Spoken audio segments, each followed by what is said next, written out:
RFI et France 24 présentent Mardi politique.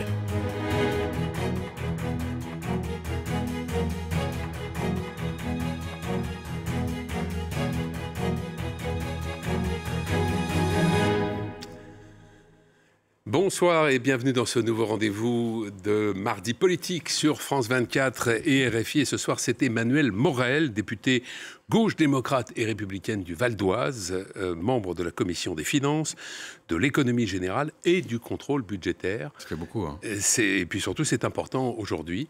C'est donc vous qui êtes avec nous. Bonsoir. Bonsoir. Et le Premier ministre a présenté aujourd'hui précisément ses grandes orientations budgétaires dans la perspective du projet de loi de finances 2026 qui sera examiné à l'Assemblée après les vacances d'été, à l'automne prochain. Avant d'entrer dans le détail, qu'est-ce que vous retenez? Quelle impression retenez-vous de la relativement longue intervention du Premier ministre? Très long, comme d'habitude, un peu assommant. Et puis, cette dramatisation que j'ai trouvée vraiment surjouée, au point que le Premier ministre, on est arrivé à dire qu'on était dans la même situation que la Grèce en 2015. Il a fait ce parallèle. Ouais, ce que je trouve un peu indécent, mais c'est la rhétorique classique chez les conservateurs. Vous vous souvenez peut-être que François Fillon, quand il était devenu Premier ministre, il y a de cela maintenant quelques années, avait dit « j'ai hérité d'un État en faillite ». Il avait dit « je suis à la tête d'un État en faillite ». Bayrou fait un peu la même chose, il cherche à dramatiser, sans jamais rappeler d'ailleurs que si on en est là, c'est surtout le résultat de 7 ans de politique d'Emmanuel Macron, puisqu'en fait l'essentiel du déficit supplémentaire qu'on a depuis 2017, c'est les largesses fiscales de la majorité à laquelle M. Bayrou participe depuis presque 8 ans. C'est aussi en partie la crise du Covid, non ?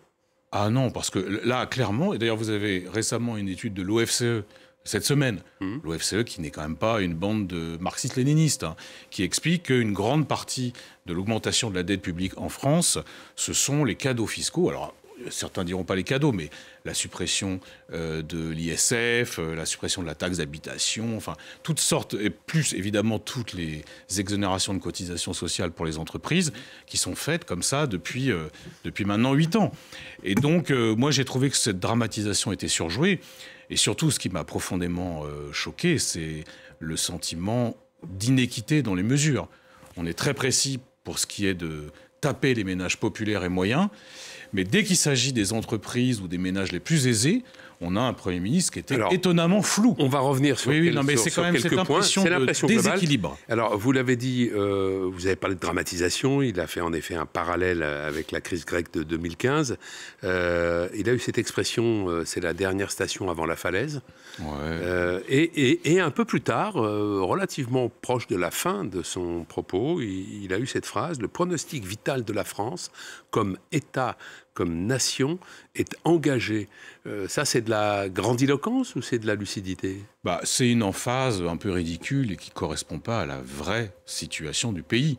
Parce que oui, on a une dette importante. Oui, et on emprunte de plus en plus cher. Oui, d'accord, mais enfin, on emprunte sans difficulté. Oui. Aujourd'hui, si on émet de la dette française sur les marchés, dans l'heure qui vient, elle est achetée. Donc on n'est pas du tout dans la situation de la Grèce et on n'est pas du tout dans la situation d'un État en faillite.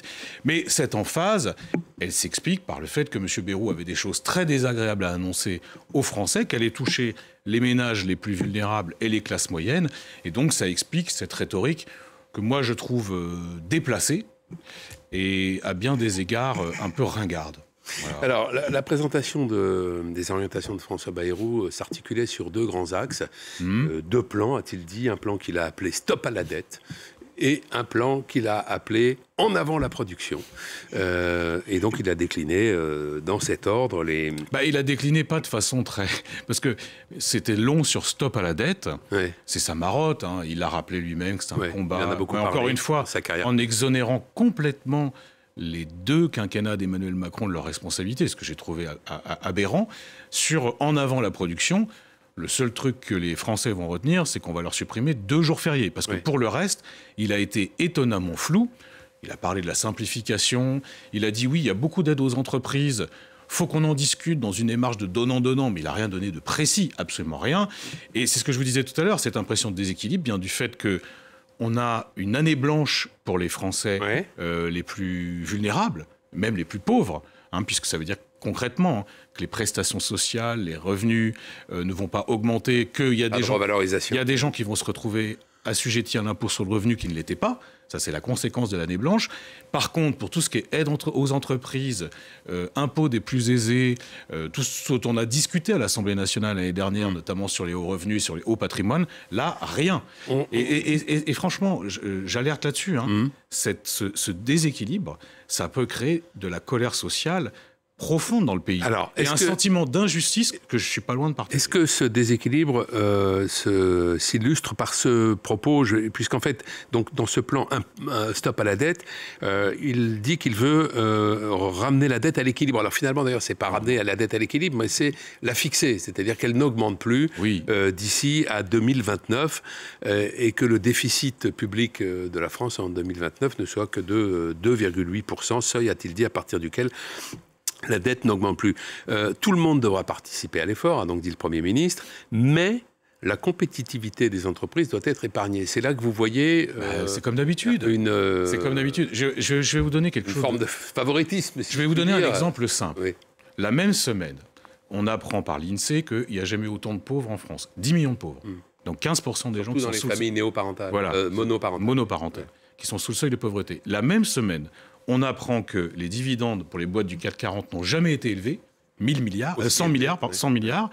Et on apprend également que l'indice boursier des banques françaises a augmenté de 29%. C'est-à-dire, ça n'est pas arrivé depuis 1997, je crois. Là aussi, je vous dis qu'il y a du déséquilibre. Et c'est ça qui est incroyable, c'est qu'il va dire beaucoup de sacrifices pour les plus vulnérables et les classes moyennes. Pour ce qui est des riches et des grandes entreprises, et là je ne suis pas caricatural, c'est vraiment comme ça que ça se passe, on verra plus tard. Et moi je comprendrais, non seulement je comprends que les gens soient en colère, mais en plus je vais vous dire, il annonce une trajectoire de la dette, mais elle ne va pas se réaliser cette trajectoire. Je vais vous dire pourquoi. Parce qu'une telle politique a des effets incontestablement récessifs, c'est-à-dire le risque c'est la récession, une activité économique moindre, donc des rentrées fiscales qui sont moins importantes, et donc un déficit qui va se creuser. Donc d'ores et déjà, je peux vous le dire, là, sur votre plateau, tout de suite, alors que la conférence n'est même pas finie, ça ne marchera pas. Ça ne marchera pas. En général, on associe cette menace de récession à l'austérité. Vous diriez que c'est une politique d'austérité que propose... Excusez-moi, mais l'austérité, c'est une définition, c'est quand les choses commencent à diminuer. Les revenus commencent à diminuer. Elles ne peuvent pas éternellement augmenter. Non, mais pour ce qui est des prestations... si, en tout cas, elles peuvent... Non, mais la dépense publique ne peut pas éternellement augmenter. Elle suit un rythme de croisière qui est généralement au même niveau ou un petit peu inférieur à l'inflation. Mais là, en l'occurrence, c'est pas ça qu'on nous propose. On nous propose... Alors, c'est d'ailleurs un peu plus de 40 milliards, c'est presque 44. Il dit 43, mais ça, c'est pour se laisser de la marge de débat avec certaines forces politiques au Parlement, j'en suis sûr. Mais la vérité, quand même, c'est oui, là, on peut le dire, c'est une politique d'austérité. Et ça va se traduire quand même concrètement dans les services publics, dans l'éducation nationale, pour le sport, pour la culture, et même pour les prestations sociales. Et ça, c'est inédit. C'est-à-dire que là, c'est inédit. Très clairement, par exemple, le RSA va pas augmenter alors qu'il y aura une inflation. Donc concrètement... alors, il a parlé d'une inflation à 1%. Oui, mais que ça soit relativement insensible, non non, c'est pas insensible. Quand vous êtes à 10 € près, c'est pas insensible. C'est vrai. Voilà. C'est vrai. Réduction de 3000 postes d'emploi public sur l'année 2026. Et il dit que c'est une... 2026. Il dit que ça doit être pérennisé. Le principe d'un non-remplacement d'un fonctionnaire sur 3 partant à la retraite. On a eu autrefois le 1 sur 2. Là, c'est 1 sur 3. Est-ce que vous redoutez les effets de cette mesure ou est-ce qu'elle peut être indolore pour les usagers des services publics ? Moi, je me souviens que quand Sarkozy avait fait le non-remplacement d'un fonctionnaire sur 2, ça s'était traduit par des besoins dramatiques non satisfaits dans certains secteurs essentiels de l'État. Souvenez-vous des policiers. Il y avait eu 10 000 policiers en moins sous le Sarkozy, parce que la droite a coutume se targue de penser la sécurité de nos concitoyens, mais ça n'a pas été le cas en l'occurrence. Et on avait concrètement, sur le terrain, un manque criant d'effectifs. Là, c'est exactement ça qui nous prépare. Donc moi, je ne pense pas qu'il faille penser comme ça. Je pense qu'au contraire, la France, elle a des atouts. Elle a incontestablement des atouts. Elle a aussi un certain nombre de handicaps, mais il faut investir dans l'avenir. Or, il s'interdit, en menant une telle politique, d'investir dans l'avenir. Et donc, ça nous expose à des graves déconvenues. Donc, Bayrou doit revoir absolument sa copie, sous peine d'être censuré. Mais ça, c'est pas tellement le problème. Le vrai problème, c'est que la France décline. Et Macron et Bayrou ont accompagné le déclin français. Moi, je pense qu'au contraire, il faut un sursaut. Et sur ce sursaut, évidemment, il n'est pas possible avec une telle politique. On parlera dans un instant de la deuxième phase du plan qui est en avant la production. Juste là, pour ramener de l'argent dans les caisses de l'État, il annonce la création d'une société foncière pour rentabiliser le patrimoine de l'État, le patrimoine immobilier, qui est tout à fait considérable, en effet. Ouais. Ça, c'est une bonne idée ou pas? Oui, alors moi, je ne suis pas contre. Hein. Ouais. Encore une fois, c'est toujours pareil, il ne s'agit pas de brader le patrimoine de l'État, parce que moi, ce qui m'a... Il n'a pas parlé de vente. Non, mais... si. Non, ça peut être le mettre en location. Ah oui, oui. Moi, je sais très bien que... Vous voyez ça comme ça, vous? Oui, je sais très bien que dans l'esprit de Bercy, il s'agit de vendre un certain nombre de...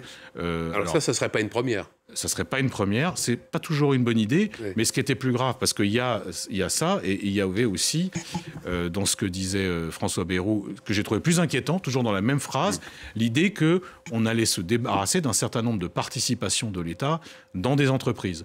Or, moi, je suis complètement favorable à ce qu'il y ait du capital public dans certaines entreprises. Ça permet d'avoir un droit de regard sur la politique des boîtes. Et là aussi, il s'apprête à brader un certain nombre de choses qui appartiennent à tous les Français, et ça, c'est pas une bonne chose.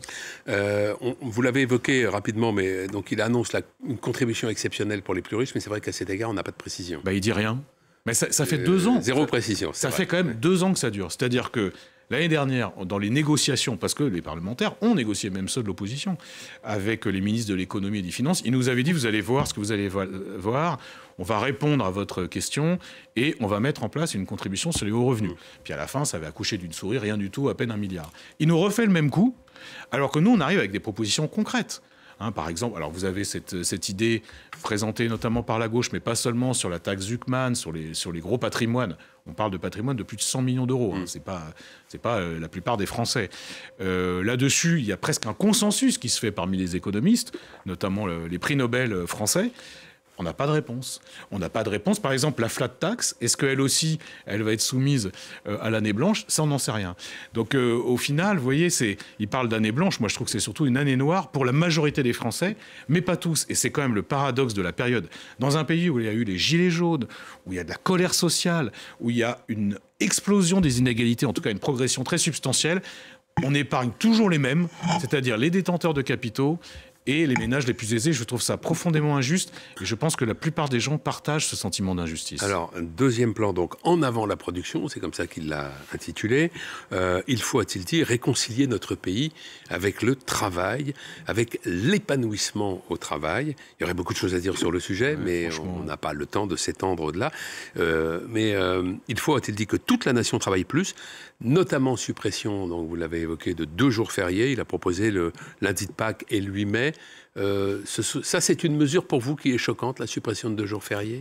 Ou en effet, on peut admettre que, au nom du rétablissement des comptes publics... Déjà, je vais revenir sur le discours sur le travail, parce que c'était quand même une suite de banalités, avec des choses contestables, parce que vous dites l'épanouissement par le travail. Moi, je suis d'accord sur le principe. C'est lui qui l'a dit. Mais la réalité des conditions de travail dans plein d'entreprises ou de petites entreprises, ou même quand vous êtes auto-entrepreneur, c'est que c'est dur. Donc, il faut arrêter. Même de grandes entreprises. Et voilà. Et ça, c'est des banalités. Et puis surtout, il oublie une chose essentielle, c'est que moi je veux bien que le travail épanouisse, mais pour ça il faut des revenus à la hauteur, il faut des conditions de travail qui soient satisfaisantes. Ça n'est pas le cas. Plutôt qu'agir là-dessus, c'est-à-dire par exemple en France on a un vrai problème de salaire, c'est-à-dire qu'on a une smicardisation de plus en plus importante, où en France il y a de plus en plus d'accidents du travail, où en France la majorité des gens ne sont pas satisfaits de leurs conditions de travail, il met ça de côté, une fois de plus, et sa seule trouvaille, qui en réalité là aussi quelque chose que la droite ressort régulièrement, c'est la suppression de jours fériés, avec en plus il faut faire gaffe aux symboles. Supprimer le 8 mai, qui est quand même l'anniversaire de la victoire contre le nazisme, franchement, outre le fait que les gens vont pas être contents, parce que concrètement c'est quand même de l'argent qu'on leur prend, mais en plus le symbole est navrant. Après avoir entendu François Bayrou aujourd'hui, est-ce que vous souhaitez que son gouvernement soit censuré? Si la copie budgétaire est en l'état, il n'y a pas de doute. Ça veut dire que très clairement, il ne comprend pas ce qu'il y a dans le pays. Moi, j'ai bien vu... Et au vu des prises de position des uns et des autres, la probabilité de la censure est forte, là. De toute façon, la probabilité de la censure est forte, parce que M. Bayrou est sur une corde raide. Mais il en est conscient, il l'a évoqué d'ailleurs. Oui, et il a dit d'ailleurs, c'était très intéressant, il a dit que son problème était moins les oppositions que sa propre majorité qui ne le soutenait jamais, ce qui est vrai. Bon, je ne suis pas sûr qu'il l'ait dit tout à fait comme ça. Il n'a pas dit exactement comme ça. Non, il a dit qu'il avait aussi parfois un déficit de soutien de son camp. D'ailleurs, je peux vous dire qu'à l'Assemblée nationale, c'est incroyablement déséquilibré, parce que vous avez l'extrême droite, la gauche et un pôle central où il n'y a personne. Jamais. Ce qui explique qu'il y a un certain nombre de choses qui passent, qui sont votées par les députés, parce qu'il n'y a pas aucun soutien de François Bayrou. Je vais vous dire une autre chose qui m'a beaucoup choqué, c'est le Premier ministre n'est jamais applaudi, n'a jamais soutenu par ses propres troupes. C'est difficile de tenir dans ces conditions. Ce bloc central, il est très composite aussi. Il est composite, il soutient la même politique depuis 8 ans. Ouais. Donc ils ont moins ça en commun. Mais ce que je constate, c'est qu'il est plus soutenu par grand monde, et surtout, il est totalement imperméable à la notion de compromis. C'est paradoxal pour un centriste qui passe son temps à vanter les mérites du compromis, mais qui n'en fait aucun. Et de la négociation. Parce que là, franchement, aujourd'hui, c'est un modèle d'intransigeance. Si c'est le cas, il sera censuré, évidemment. Si le gouvernement devait tomber dans les prochains mois, donc à l'automne, sur le budget, est-ce que vous pensez qu'il y ait une réelle probabilité que le gouvernement qui lui succéderait ait une politique foncièrement différente de celle de François Bayrou? Ah bah moi, je crois. Je vais vous dire, je ne dis pas une politique qui soit conforme au programme du NFP sur lequel j'ai été élu. Ça me paraît pas possible. Oui. Mais une politique qui soit plus équilibrée. Oui, mais quel gouvernement... Ça, c'est pas difficile. C'est pas difficile de faire une politique plus équilibrée. C'est-à-dire ne pas prendre systématiquement dans la poche des mêmes, en l'occurrence des Français les plus vulnérables, et de faire contribuer les Français les plus aisés, ou par exemple de revoir complètement les aides aux entreprises. 211 milliards d'après le Sénat, c'est énorme, c'est incroyable. Ou par exemple, de revoir le financement de la protection sociale. Tout ça, c'est possible, absolument possible, mais ça n'en prend pas le chemin. Pourquoi ? Parce qu'il y a quelque chose de dogmatique, presque de religieux chez les macronistes, qui considèrent que la politique qu'ils mènent depuis 7 ou 8 ans, c'est la bonne. Plus elle est catastrophique dans ses résultats, plus ils s'accrochent, ils s'obstinent à faire la même politique. Ça, c'est vraiment troublant. Et c'est même troublant d'un strict point de vue rationnel. Très rapidement, parce qu'on approche, il nous reste une petite minute, une censure du gouvernement retarderait les crédits supplémentaires qui doivent être alloués au budget de la défense. C'est quelque chose qu'a évoqué Emmanuel Macron avant-hier. Et ça ne serait pas sans conséquence sur les moyens de nos armées. Est-ce que c'est quelque chose qui vous préoccupe, ça ? Non, mais ça, c'est un argument qu'Emmanuel Macron a sorti hier.